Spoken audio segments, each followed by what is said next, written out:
Buenas.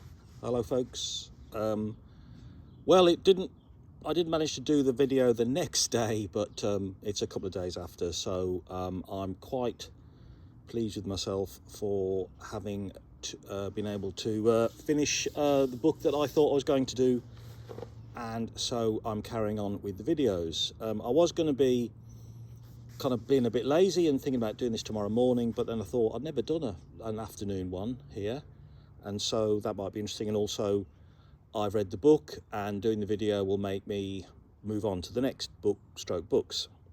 So hello. Also, hopefully this is going to be a less noisy and a slightly better visually produced bit of content. I hope you're getting a bit of my Spanish Hill background there. Maybe you even get to see one of the wind turbines who one night I did hear it kind of slowly turning in the wind, which was kind of cool. I've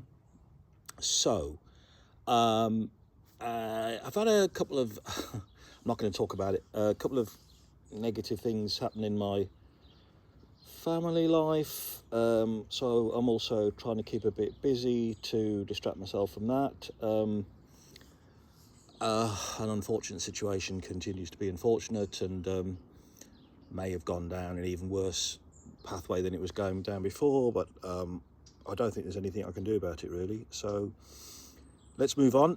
Okay, so let me do a nice focus video on a Bernie Guenther novel that I started a long time ago and had never actually managed to finish.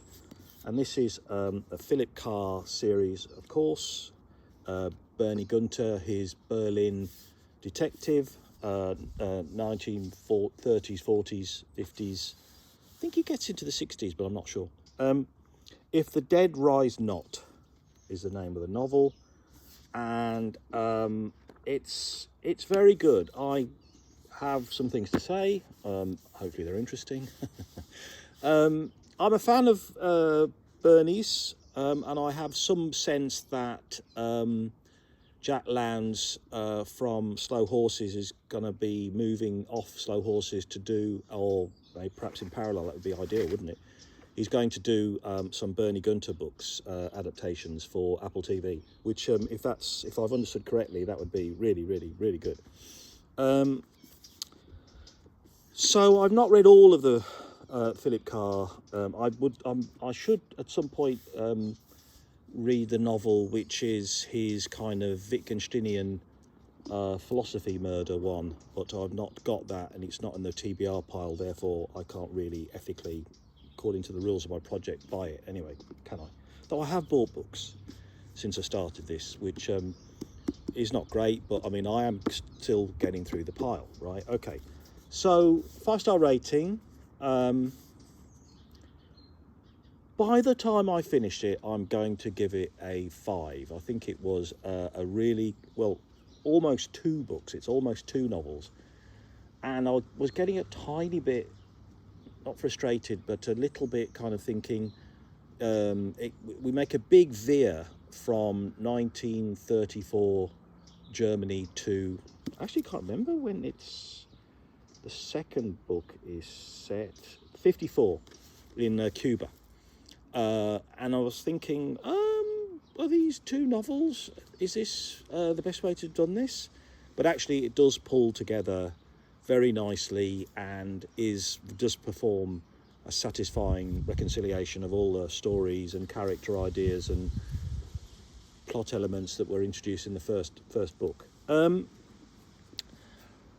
Because it's a noir, and because it's very conscious of that, one of the things, one of the kind of, pleasures of the text, as we used to say, is very much the kind of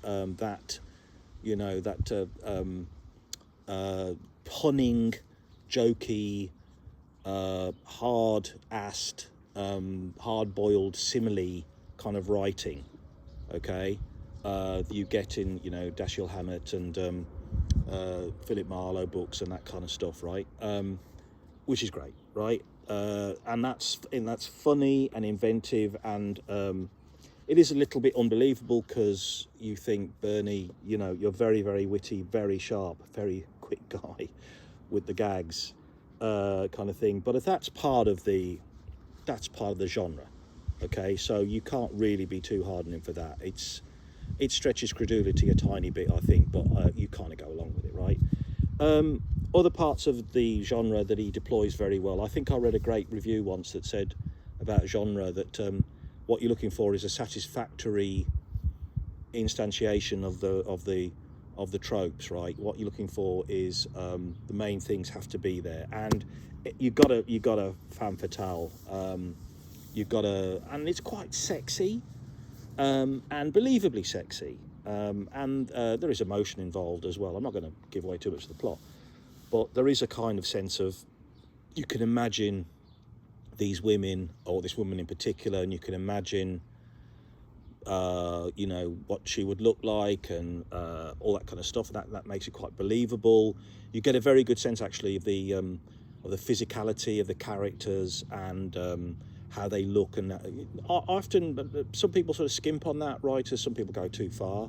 I think Kerr, still don't know how to pronounce his surname properly, does that very well. I think it gives you a sense of the people as people, and I think that's good. One thing that I do find a tiny bit troubling is I have a little bit of problem with Bernie's internal biography, and I did actually. I know don't read the Wikipedia about a novel while I'm reading it, but I did kind of think to myself, hang on, well, how could he have done all of these things? But how could he have been in and And I do seem to remember from the first book, March Violets, great title, that I think he seems to have said that his First World War service was on the Turkish front, but then there's definitely references in this front to Western Front, or certainly sounded Western Front to me. Perhaps I misunderstood, and I think he, you know, an awful lot happened to him over the course of his fictional career, which is great, which is fine. It's not a reason to reject the book, but it's the kind of thing that pulls you out of the story a little bit, which was thinking, hang on, wasn't he in Russia then? Or wasn't he supposed to be? And how could he? Okay, whatever, right? So, yeah. I do like the way that Carr, I'm going to call him Carr, does sense of place.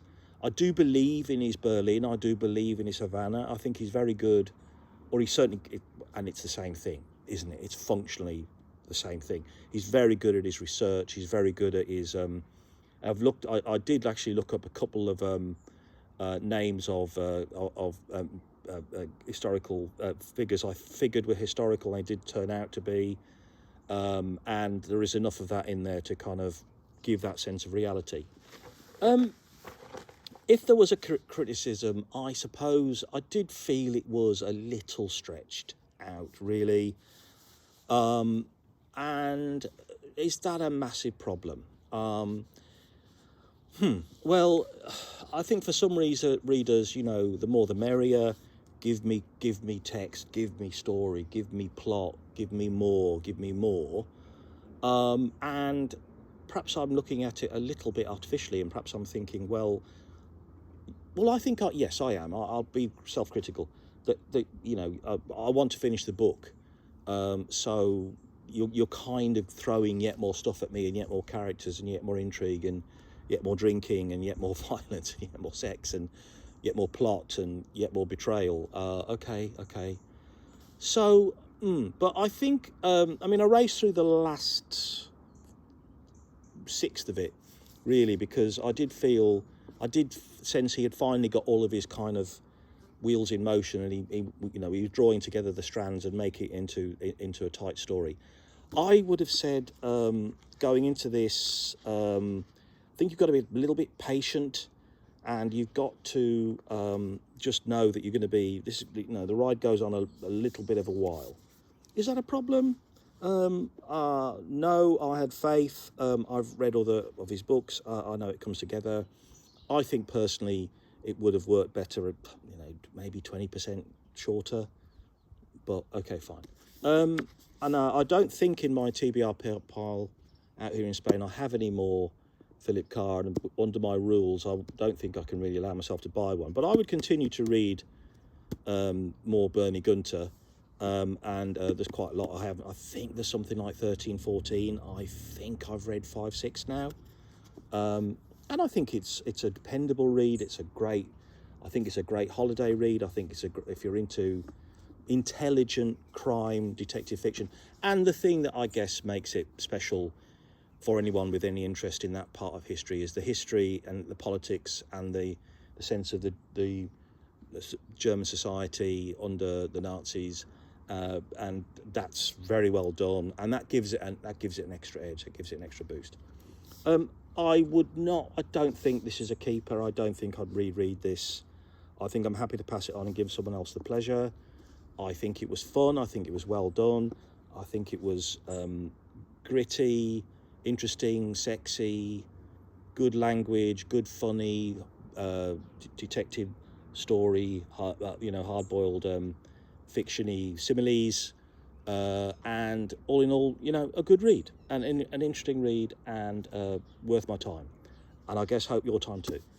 I will stop there because I want to crack on and start getting more books read, and hopefully encouraging anyone else with me on the journey to do the same with them. Okay, I guess I should say the usual booktubey things of, if you like, please subscribe, and if you turn on the notifications bell, I think when you get another video, but I haven't been massively pumping them out really, have I? So but yeah, it's always good. I was also quite pleased with the amount of engagement, as they say, the last one got, and I got quite a few people. I think it's like 47 or something, and I've had as low as I don't think I have had single figures. I have had single figures for some of my videos, so that's nice. And thank you very much, everyone who's subscribed and has passed it on and shared it. And I hope you find what I'm doing interesting. But ultimately, I'm doing this for myself to kind of get back into reading, and also to make all the expense I've spent on these books justifiable, and also hopefully encourage other late readers like myself, I think, who were at one point very passionate about reading, who've kind of gone off it, maybe get re-energized about it and go back to it. So that's all I have to say for now, my friends. So I'll say goodbye for now. I'll say luego, and I hope to see you in a couple of days with more reviews. Okay, thank you so much.